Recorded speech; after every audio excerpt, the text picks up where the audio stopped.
Good afternoon, everybody, and welcome to the webinar. I am Andrea Baer, and I am here today with our second in the series of hypertrophic cardiomyopathy. Today, we're going to learn all about the treatments that are available for HCM. Before we get started, I just want to go over a couple of announcements that will make your listening session a little more enjoyable. All attendees are in listen-only mode, which means I can't unmute you and can't share your video, but you can be here with us by typing in your questions in the Q&A box anytime that you have a question. You can do that at any time during the presentation, and we will get to your questions at the end. If you cannot hear, hopefully you can read my slides and check the audio button on your personal computer to make sure your sound is on. That's usually the issue. And so check that before you get worried that the webinar doesn't have sound. A PDF version of the slides, as well as a recording of this presentation, will be available on the Mended Hearts website following the event. It usually takes about 24 to 48 hours for that to happen. And if there are any handouts, we have them in the handout section of the website. One thing to note is that our physician speaker today is not able to answer any personal medical questions for you because he is not your treating physician. So just be cautious of that. If you don't know about Mended Hearts' mission is to inspire hope and improve the quality of life of heart patients and their families through ongoing peer-to-peer support, education, and advocacy. We do this across the lifespan, and we're super happy that you joined us today. I, again, am Andrea Baer, and I will be the moderator for the session today. And I have Dr. Rader, who is the medical director of the Hypertension Center of Excellence, co-director of the Hypertrophic Cardiomyopathy Clinic at Cedars-Sinai Heart Institute. Thank you so much for being here with us today. We're very excited to have you. I'm going to stop sharing so you can share your screen, and we will sit back and listen to the presentation. Perfect. Thank you so much, Andrea, and welcome everybody. It's a real pleasure to present here on hypertrophic cardiomyopathy, one of my favorite cardiac disorders. I do serve as the co-director of the clinical for hypertrophic cardiomyopathies, and as such, I'm seeing quite a few patients with that disease, and it's really very interesting in terms of how you can make patients feel better and keep them safe, and also assess their whole family. It's really, really important that there's a lot of awareness out there. So let me share. Start my slides. Okay, I hope this looks okay. Yeah, so just as an introduction, couple of disclosures. I do consult for Bristol Myers Squibb, who is the manufacturer of mavacamten, and I will discuss mavacamten at the end of this talk a little bit. Mavacamten is FDA approved for symptomatic obstructive HCM, but not for non-obstructive HCM, and it's guided under the REMS program. Aficamten, or really any other HCM treatments, so far are not FDA approved specifically for HCM. Just to say that. So looking at the history of hypertrophic cardiomyopathy, it is a typically inherited, very rarely a spontaneous genetic mutation that affects the myocardial sarcomere, which are the contractile parts of the heart muscle cell. First described by Brock in 1957 in patients with obstruction, but then during surgery, open heart surgery, they were found to have no aortic stenosis. So that left a big question mark back then. And then there came some autopsy series where patients were found to have this asymmetric, very significant left ventricular hypertrophy, so thickening of the heart muscle. And then later on, just a year later, Morrow and Brunwald really described hypertrophic cardiomyopathy in all the clinical or most clinical aspects in terms of how we describe it today. You can see here a couple of images down below. This is a histologic slide, so under the microscope of hypertrophic cardiomyopathy to the left, where you can see the muscle fibers in disarray going in each direction, and in between the muscle fibers, a lot of fibrosis or scar tissue formation, versus to the right, a very orderly muscle section of a normal heart. And typically, you can see here on echocardiography, all this flow acceleration in the second image to the right versus on the right, normal wall thickness and no flow acceleration, so no obstruction. So that's the typical picture that you would see on echocardiography. We define hypertrophic cardiomyopathy as a maximal wall thickness of the left ventricle of greater than 15 millimeters, or if you have a family history or a positive genetic test, then the cutoff values are slightly lower at 13 to 14. And all that thickening has to be in the setting of absence of aortic stenosis or high blood pressure for years or other infiltrative cardiomyopathies like Fabry's disease, amyloid cardiomyopathy, and so forth. So HCM is thickening without any known cause for the thickening. We talk about how common it is. It's probably about 1 in 500. Some estimate even 1 in 200. So that means at least 700 people in the United States, but it might be as much as over 1 million. The problem here is that many patients are left undiagnosed because the symptoms, as we're going to discuss, sometimes very nonspecific and are attributed to anxiety or other problems with the heart or just being unfit. And patients never get to get their EKGs or echocardiograms that would actually provide the diagnosis. If you look at the different types of hypertrophy, you can see here to the left a sigmoid septum. Let's see if I can get my laser pointer out here. So this part of the heart seems to be thickened. Now, this is a appearance that we can see oftentimes in patients with hypertension or elderly patients. So the sigmoid septum by itself oftentimes could be attributed to high blood pressure and other things. And you can see in this setting that gene positivity, so an abnormal HCM gene mutation, is much less common, only 8% in this configuration, versus this would be the more typical reverse septum, very thick septum of a HCM heart, and you can see the gene positivity is much higher, about 80%. And then there's some intermittent sort of situations, or even the apical variants, also with a lower gene positivity rate overall. And we're going to talk about genetic testing in a little bit. So the genetic testing, if you read the guidelines, is a class 1 indication for patients who have either first-degree relatives or children, because you can first test the patient with the abnormal heart thickening, and if they have an abnormal gene, then you can move on to the rest of the family and see if they also have the gene. If they have the abnormal gene, then they need to be followed lifelong with intermittent echocardiography to make sure if they don't already have HCM, that they don't develop it later on in life. On the flip side, if family members do not have that gene mutation, then those family members do not have to worry about HCM anymore, and therefore it provides a lot of reassurance. We don't use genetic testing sort of as a risk assessment in terms of severity of disease or risk for dangerous arrhythmias, for example. So the clinical presentation most of the times will be shortness of breath. Some patients have anginal chest pain with exertion. They can describe palpitations, overall fatigue with exertion, lightheadedness, or even passing out. Or they can be completely asymptomatic.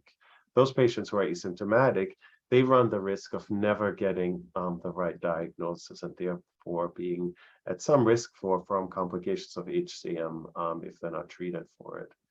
So I would say the majority in my experience of HCM patients will have at least mild symptoms, and those symptoms can be either from LVOT obstruction, so left ventricular outflow obstruction. So when the heart squeezes, there is an obstruction to outflow, and this obstruction we can measure by echocardiography, and that's the so-called gradient. And the reduction of gradient is really a treatment goal for many obstructive HCM patients. But they can also be short of breath due to other things like diastolic dysfunction, so abnormal filling of the heart, or abnormal blood flow to the very thickened heart muscle, where there's not enough oxygen delivery in time for an increased demand for oxygen, especially during exercise. These are the current guidelines in the United States. So they came out 2020. Cedars-Sinai has participated in those with Michelle Kittleson, and they're really useful guidelines, I think, fairly easy to read, and lots of algorithms in there for both for the treatment, for risk assessment, genetic testing, and so forth. So highly recommend this paper as a nice read through. So let's talk about this outflow tract obstruction. So you can see here the pumping hearts. Here's the left ventricle, the main pumping chamber of the heart. You can see the mitral valve here, the aortic valve here. So blood comes into the heart this way and then leaves the heart this way. And you can see here all this color flow acceleration here. That's where the obstruction occurs, because this part of the outflow tract is very narrow because of this very thick septum here, the very thick wall here, and the anterior leaflet of the mitral valve. So there's obstruction right in that spot. You can also get a leaky mitral valve, so mitral valve regurgitation, which typically is sort of backwards directed. So that's a very typical picture for hypertrophic obstructive cardiomyopathy. The diastolic function, I mentioned this before, so that's an abnormal filling of the heart. The abnormal filling is opposed to abnormal pump function. So systolic dysfunction would be caused by other cardiomyopathies, and I think you will hear about those in the Mended Heart series. But then there's also cardiomyopathies or heart failure from abnormal filling, and that's usually from a very stiff heart. Sorry, somebody's paging me here.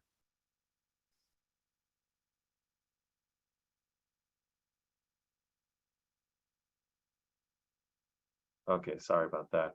And it's because of this stiff heart and the abnormal filling or relaxation of the heart, there is increased pressure in the heart from filling and in the left upper chamber, and that can also lead to shortness of breath or heart failure type of symptoms. Here you can see how on echo we would measure this diastolic dysfunction. We would look at mitral valve inflow. You can see here that there is a very high, what's called an E-wave velocity, abnormal pulmonary veins, increased pulmonary arterial pressures. And when you put all this together, you would come to the conclusion that yes, although the pump function is still near normal, or if not normal, then the filling is abnormal, and that could explain some of the shortness of breath. So that's also a treatment goal in hypertrophic cardiomyopathy. I think we pretty much already talked about this. And then finally, there's also the possibility of symptoms from microvascular ischemia. So there's a supply-demand mismatch. So essentially, although the extracardiac coronary arteries are open without blockages, these fine, small blood vessels inside the heart muscles are actually not large enough to provide enough oxygen delivery, especially during times of exertion when the heart just needs more oxygen. And then you can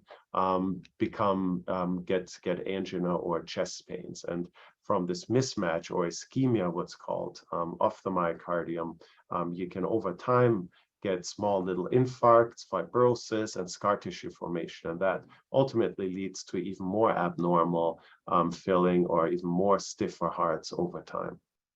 So these are all the things that we're trying to treat. If you look at treatment trials in HCM, there's a little bit of disappointment. Overall, the problem is there is quite a few studies that look at treatment options for HCM, but most of those are not randomized clinical trials. They're observational studies, so the evidence is really not very good or very supportive for specific treatments.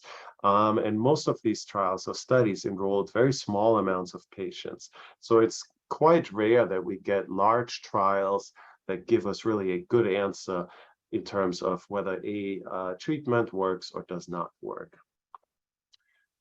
If you look at the guidelines, let's start with non-obstructive HCM. It's kind of easy, so there's no outflow tract obstruction. The main problem here is thickening of the heart muscle and abnormal filling and stiffness of the heart, which can lead to shortness of breath and heart failure.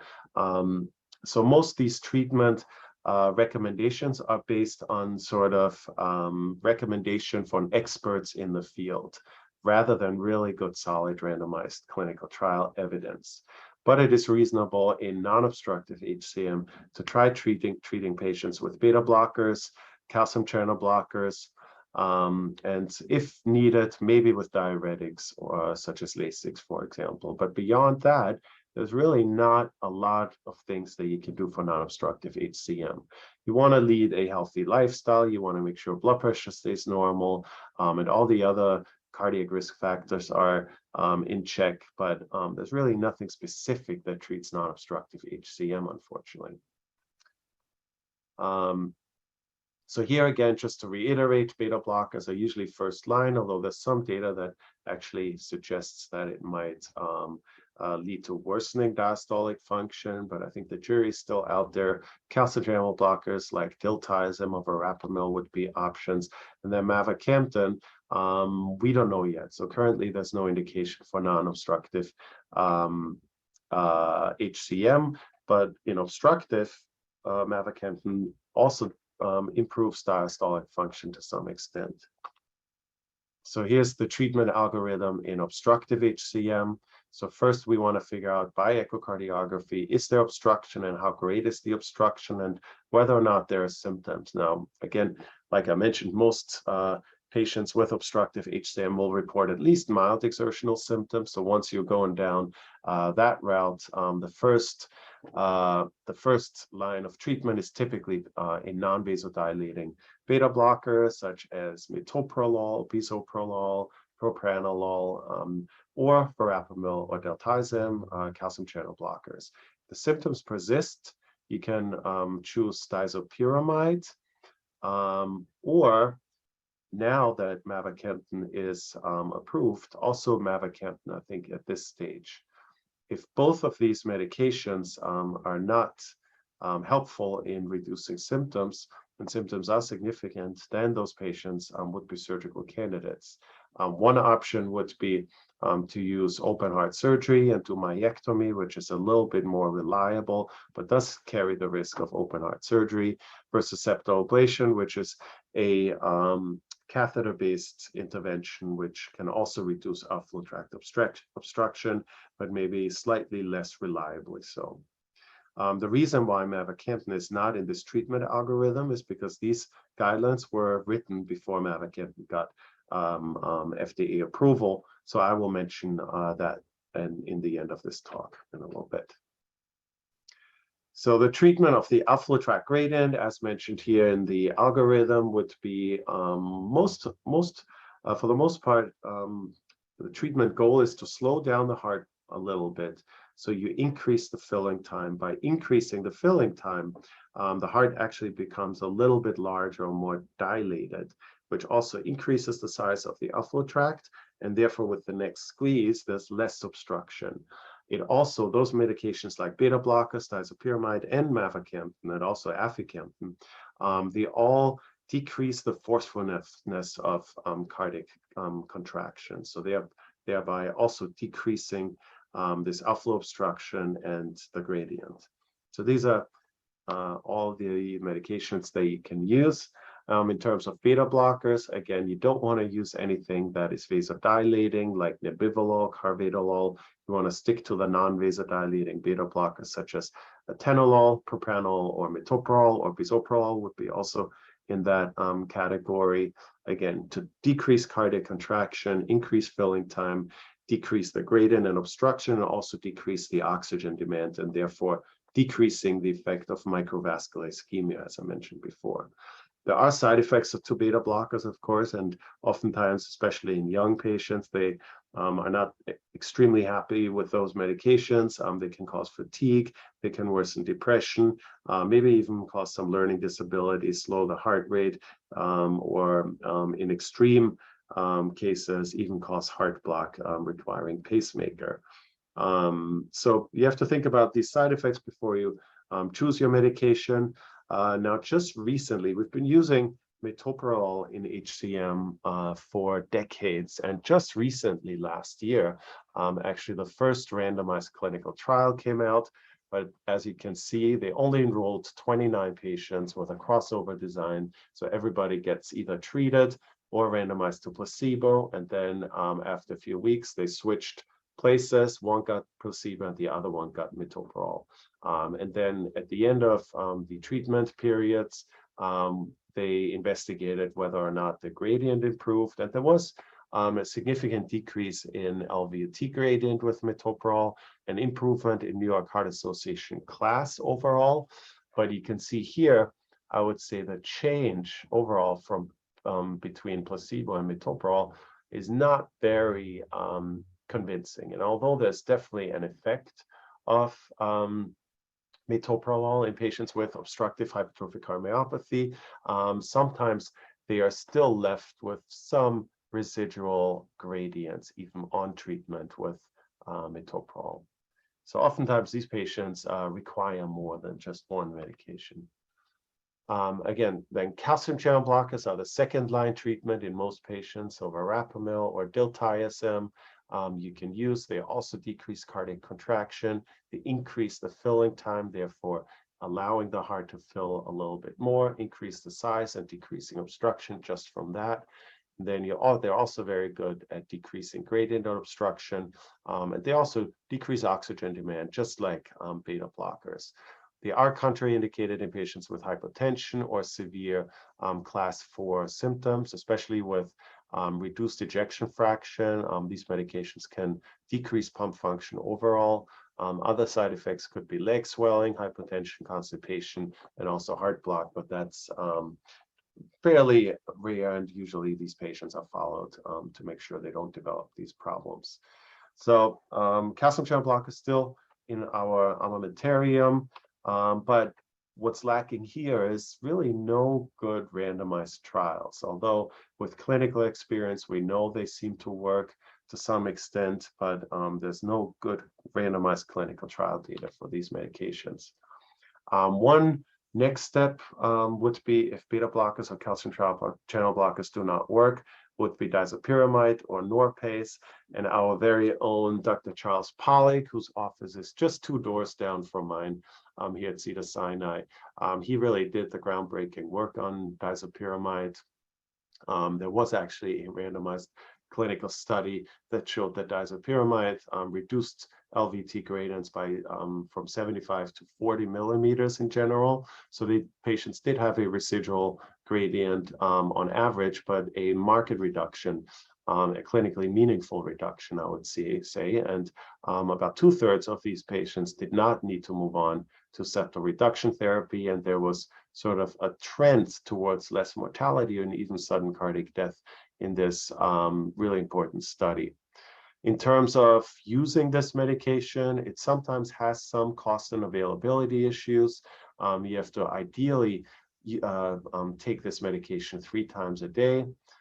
It can cause some problems with the EKG. It can increase what's called the QRS interval or the QT interval, and potentially, at least in theory, increase the risk of ventricular arrhythmias just from that change in the ECG. So you have to monitor for that.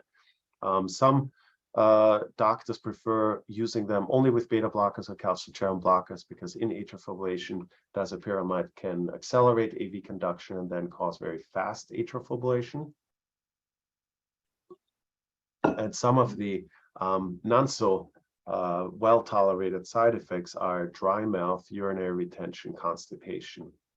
And although you can prescribe mestinon or pyridostigmine to counter these side effects, sometimes there's some residual of these side effects. So disopyramide is definitely an effective medication, but has some problems with availability, side effects, and potential changes of the cardiac function also.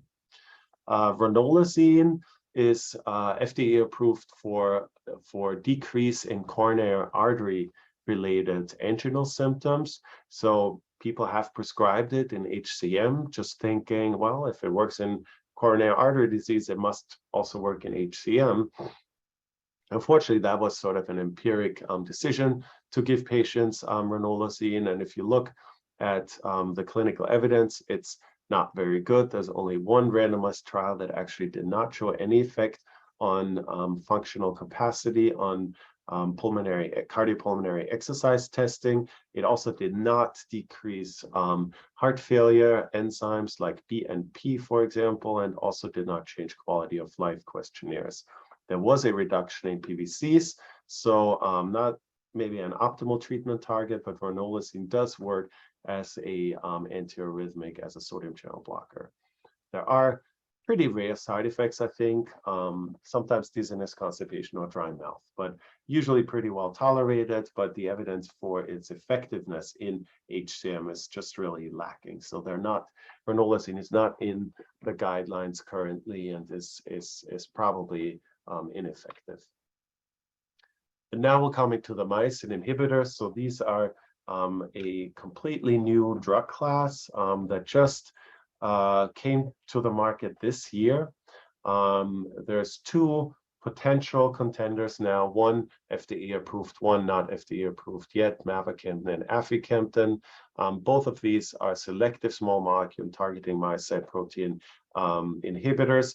So what they specifically do is, you can see here two proteins in the myocardial heart cell. So there's myosin and there's actin.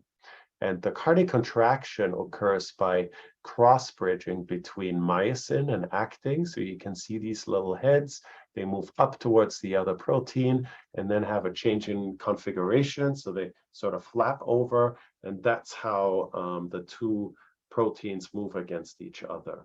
The problem in HCM is there's a lot of these myosin heads that want to connect with the other protein and want to contract all the time. So it's a very leading to a very hypercontractile, hyperdynamic contraction all the time, even if you don't need this very forceful contraction where you're just sitting at home on a couch.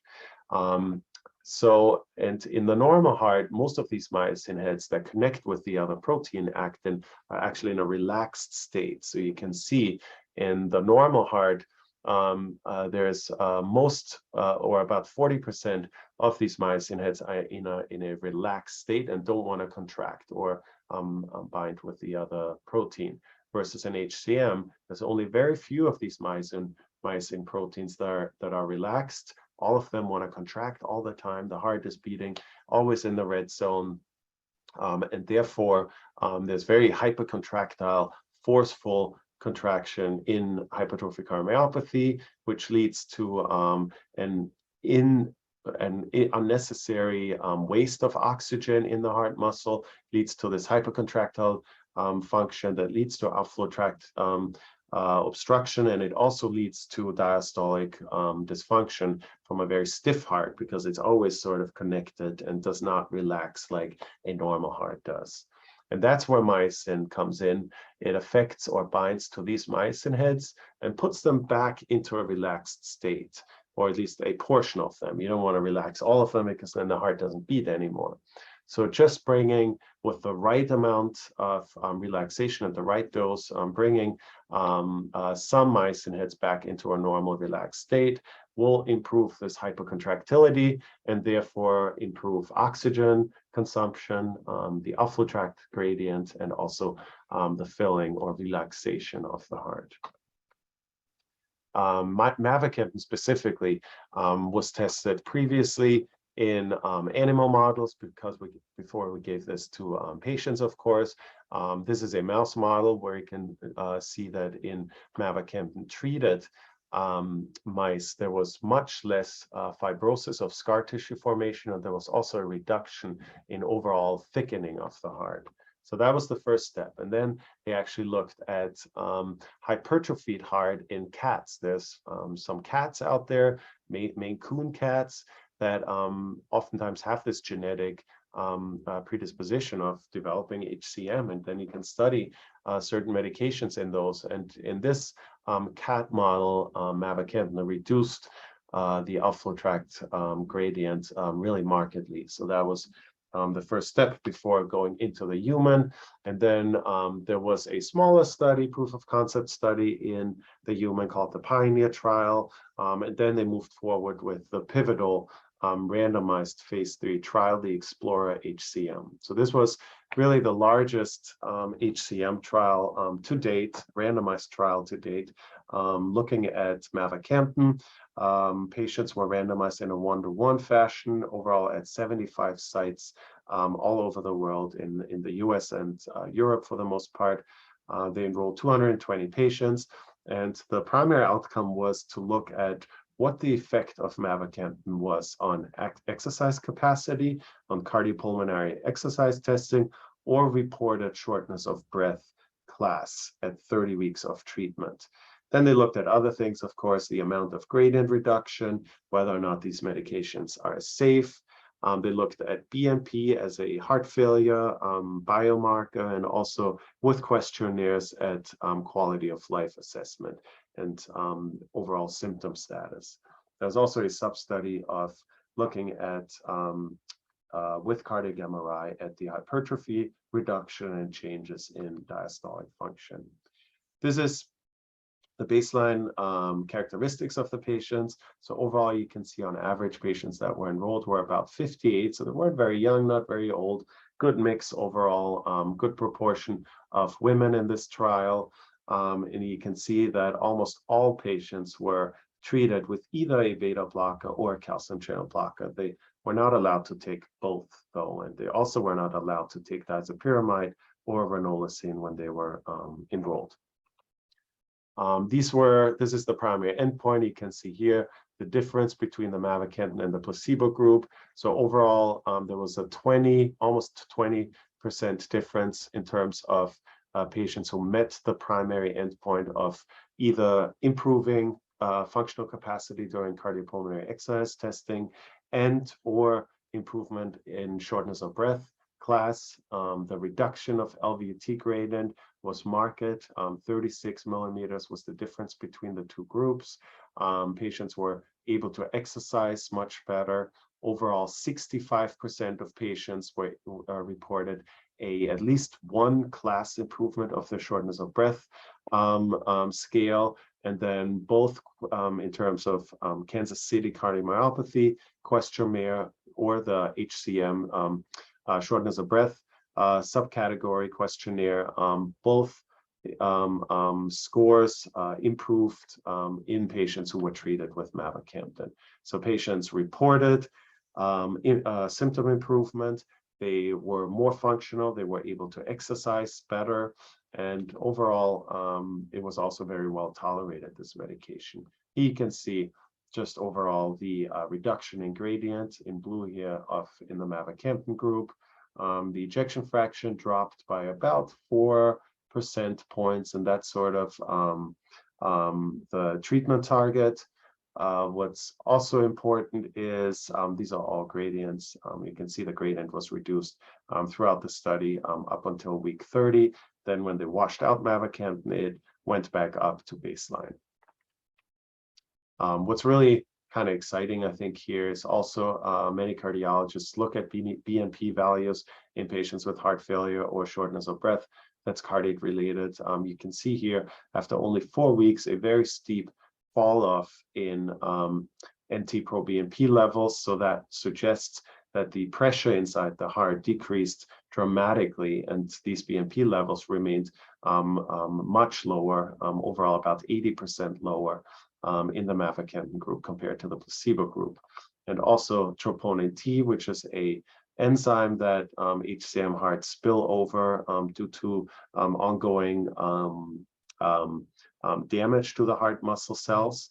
And those enzymes also decreased throughout the study up until week 30. And here you can see sort of the proportion of how patients felt at week 14 and week 30. You can see here, most patients were class 2, so about 2/3 were class 2 at baseline, about 1/3 were class 3, so more significant symptoms. And at week 30, if you look at this group here, there was almost half of patients reported no more exertional symptoms.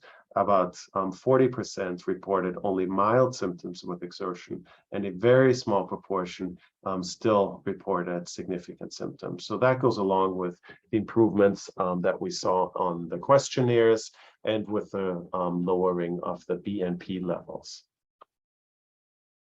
And then there was also a extension trial. This only has been presented in abstract form at the ACC meeting last year, or this year actually. And you can see here all patients who were previously enrolled in the EXPLORER-HCM trial were able to move forward into a long-term extension study, which is still ongoing and overall will be ongoing for 5 years in total.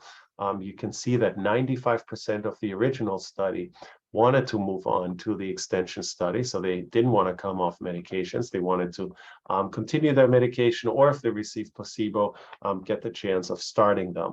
And then throughout the follow-up, there was the possibility of adjusting medication doses, and I'll talk a little bit about the dosing of mavacamten. And then for this interim analysis that we presented at the ACC meeting, the cutoff date was August 2021. And at this point, you had an average of about, I think it was 69 weeks of follow-up.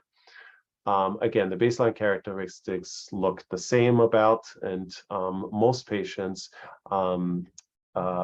overall 83% and 85% of patients only received 5 or 10 5 or 10 milligrams of mavacamten, so did not have to move on to the maximum dose. So mavacamten did seem to be effective even at a low dose in most patients. And you can see here the reduction in gradient, the expected reduction in ejection fraction by about 9% at week 84, and also the marked reduction in NT-proBNP levels, again, in this long-term extension. And again here, just like with the parent study, overall 68% now improved their shortness of breath class by at least one class, and very few remained severely short of breath with mavacamten. In terms of safety, mavacamten was very well tolerated. A few things that stood out in this trial were some patients reported dizziness. In the original trial, syncope or passing out was slightly more common in patients with mavacamten, and the other adverse events that we just record in these long-term extension trials were some sinus issues, headaches, some nonspecific things.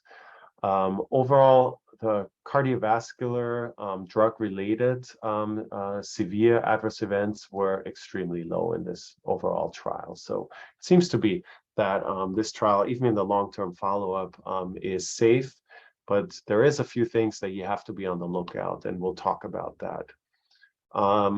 Again, the EXPLORER also did a sub-study that looked at changes of the heart structure on cardiac MRI. And here we found that in the mavacamten group, there was a reduction in left ventricular mass. So the overall thickness of the heart muscle was reduced with treatment of mavacamten. The maximal wall thickness also went down with mavacamten, and the left atrial volume also decreased. So the upper chamber size decreased, suggesting that the filling pressure overall was also improved with mavacamten. Scar tissue overall did not improve. So once there is scar tissue, it doesn't go away from mavacamten, or at least in this preliminary study. Also, maybe just to mention, this has been studied this year, the VALOR-HCM trial. So this was a small randomized trial, again, looking at whether or not mavacamten can avoid patients having to undergo open heart surgery or alcohol septoablation for septal reduction or surgical or procedural treatment of their obstructive physiology. So in this trial, there was 1-to-1 randomization to either mavacamten or placebo. And then at 16 weeks, after dose titration to effect, they evaluated these patients again with echocardiography and stress echocardiography and saw if they still met criteria at this point for septal reduction therapy. And you can see here the baseline therapy characteristics are very similar overall to the EXPLORER-HCM trial. And you can see here that, again, the LVT gradient was reduced. And that was both at rest or with a provocative maneuver. And overall, the amount of patients that were still eligible for septal reduction therapy at 16 weeks went down to 18%. 100% were eligible at enrollment. After 16 weeks of treatment with mavacamten, only 18% met these criteria. So there's hope, at least preliminary hope, that this medication can avoid patients having to undergo invasive procedures to reduce the outflow tract obstruction.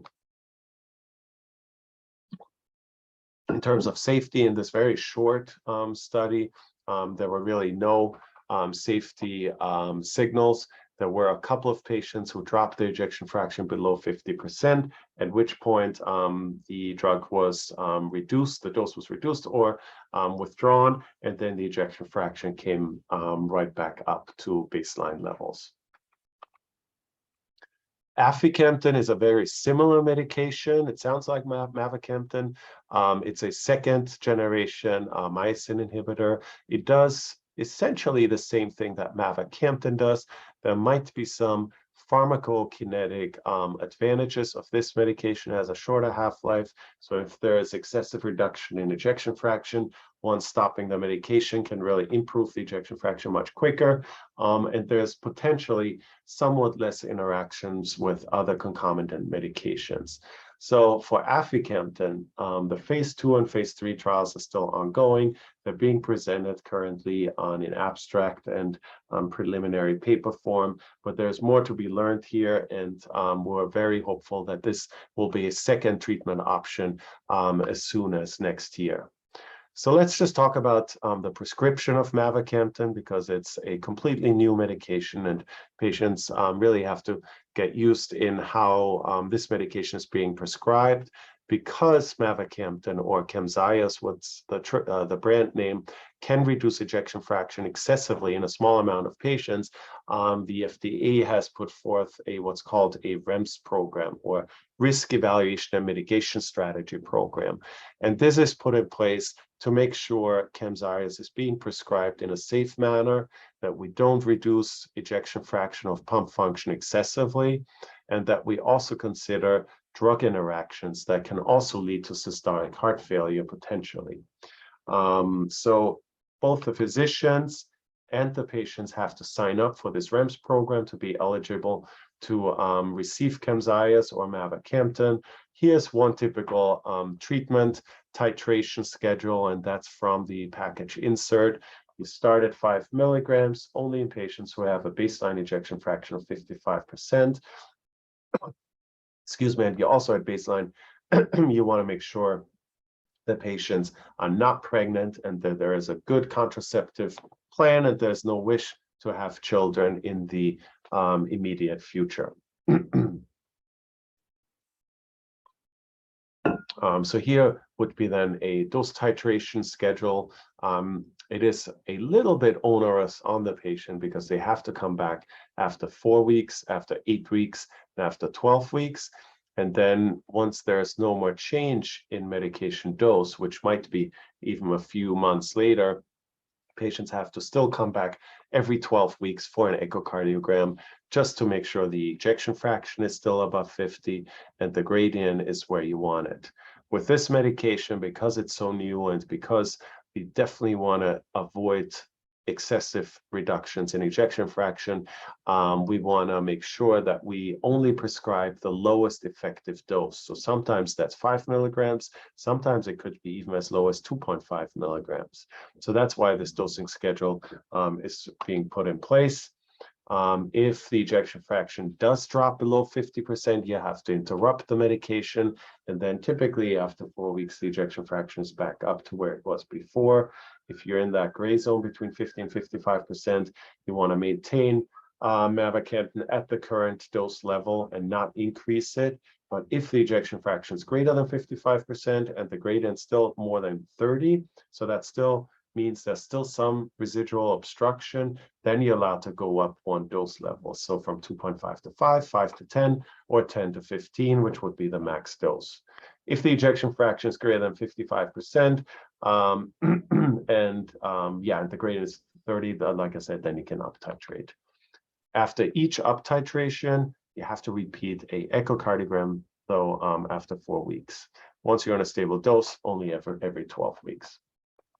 So here's just one slide before we go to our question and answer session. We have a little bit of time if there are questions, just to look at sudden cardiac death, because it is part of the treatment. And the treatment here would be whether or not we need to implant a defibrillator. A defibrillator is extremely effective in aborting sudden cardiac death or lethal arrhythmias, and that's really probably the biggest fear in HCM among patients.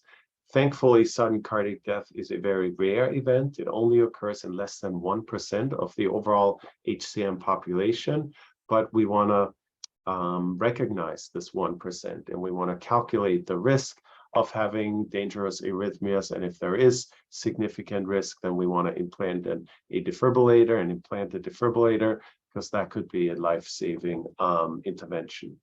So to assess the overall cardiac risk, you first ask the question, did the patient ever have a cardiac arrest? If they already had one, then they for sure need a defibrillator, because then it's not primary prevention of sudden cardiac death. It's what's called secondary prevention of sudden cardiac death.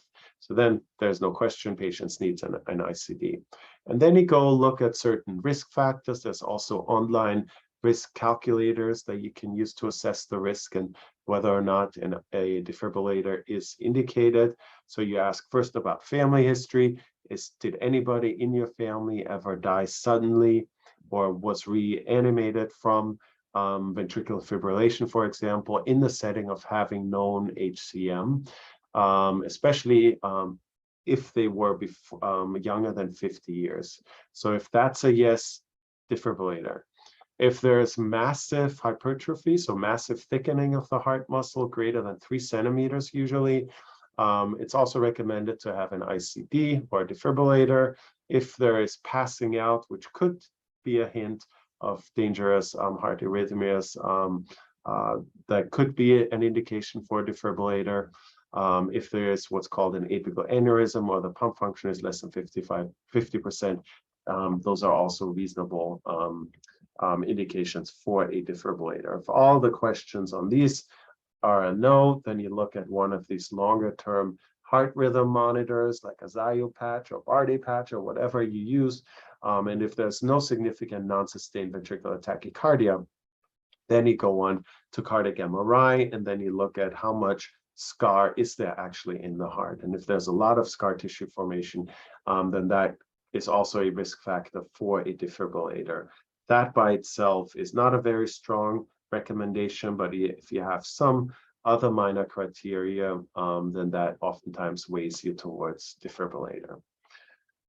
And that's it for my presentation. It's really a broad overview of the treatment options in HCM. I hope you are recognizing that there is some limitation still in the treatment of hypertrophic cardiomyopathy, especially of non-obstructive hypertrophic cardiomyopathy. But there's some treatment options, and we're all very hopeful that there's actually more treatment options coming along as these new and ongoing clinical trials are moving forward. So with that, I'm going to stop and ready for questions if there are any. Great, thank you so much. While everybody else is getting their questions into the queue. Yeah, I see there is one. Okay, so pricing and access for patient that need it. I'm assuming this is about Camzyos or mavacamten. With commercial insurance, the access is fairly good and predictable. With Medicare, there are still problems, especially if there is no secondary insurance that takes care of the oftentimes very high copays. We're talking about up to thousands of dollars per month. So in commercial insurance, there's overall programs that help with the copays, could be as low as $10 a month.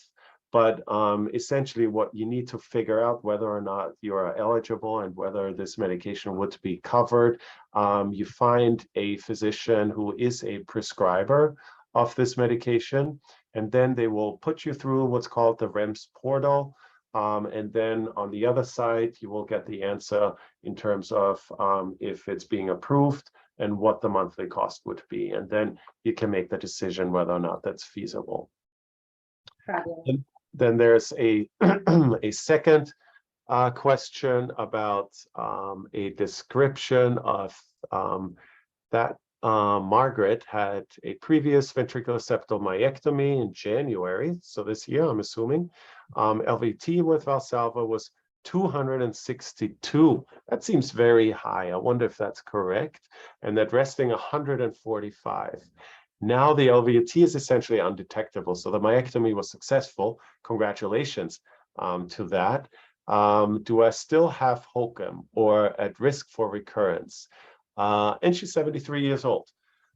So, you know, I don't want to go too much into detail in terms of risk and so forth, because I don't know all the details about you. But in general, if the myectomy was done well, then it usually does not come back. So they probably fixed you lifelong. That would be my prediction. The risk of recurrence at 73 years old is almost nil. So congratulations. That's really a very good outcome. That's fabulous. Fabulous. So I do have one question before while everybody else is typing in their questions. Just to let you know, if you have a question, please go ahead and put it in now. The question I have for you would be, as a patient, what should the patients know when they're talking to their doctor about treatments for HCM? Yeah, so that's an important question. So the first step is always getting the right diagnosis. I hope that patient already got the right diagnosis. They got the echo. They carry now the diagnosis of hypertrophic cardiomyopathy, and then they have to figure out, are they in the obstructive form or the non-obstructive form? And that's sort of where you start. The treatment algorithms for obstructive versus non-obstructive are a little bit different.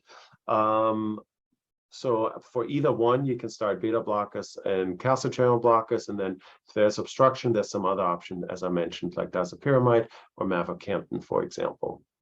It is overall recommended that if your physician, practitioner, whoever it is, if they're not really specialized in the field of HCM, that they seek a consultation, at least for one time, for an HCM specialist, just to look over your chart to make sure that your symptoms are optimally treated, that your risk for sudden cardiac death is low and you don't need a defibrillator. And also, which is also so important and oftentimes missed by a lot of non-specialist treating practitioners, is to think about the family of HCM patients.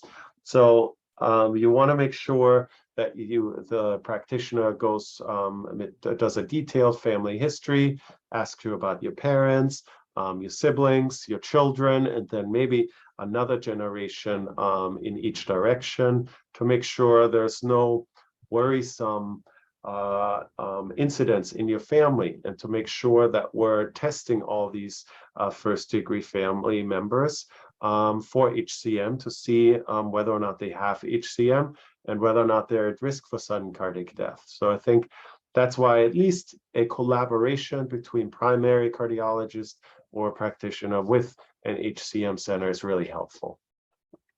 Great. Thank you very much. Yeah. All right. I don't see any more questions.